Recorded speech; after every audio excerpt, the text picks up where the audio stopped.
Eins og boðið hefur verið til og liggur frammi. Fyrsta fundargerð síðasta fundar. Hún hefur legið frammi án athugasemda og ef ekki koma athugasemdir hér,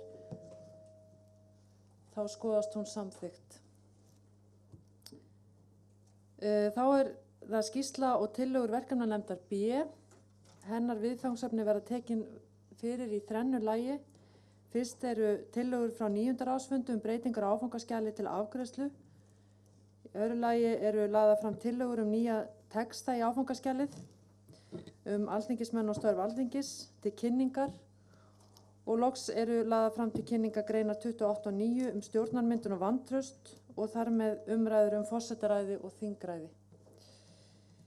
Þá komið að fyrsta liðnum, tillögur frá 9. ráðsfundi breytingar á áfangaskjali til afgreiðslu og ég bið formann nefndarinnar, Katrínu Fjeldsted, að taka til máls.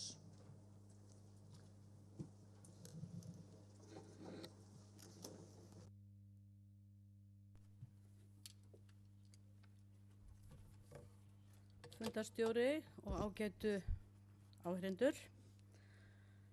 Eins og formaðurinn sagði hér, koma til umræðu og afgreiðslu þær tillögur sem kynntar voru á síðasta ráðsfundi.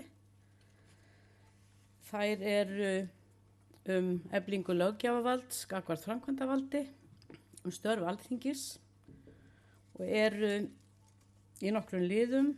Það er meðferð þingmála, þingrof, eftirlits- og stjórnskipunarnefnd Alþingis, rannsóknarnefndir þings, ríkisendurskoðun, hagsmunaskráning þingmanna og vanhæfi, þingmanna og ráðherra og vanhæfi og loks almennt hæfi ráðherra og hagsmunaskráning. Ég ætla ekki að endurtaka það sem ég sagði þessar tillögur á síðasta fundi, en þær eru sem sagt lagðar fram til afgreiðslu hér eins og þær koma út úr nefndinni við seinni umræðu þar.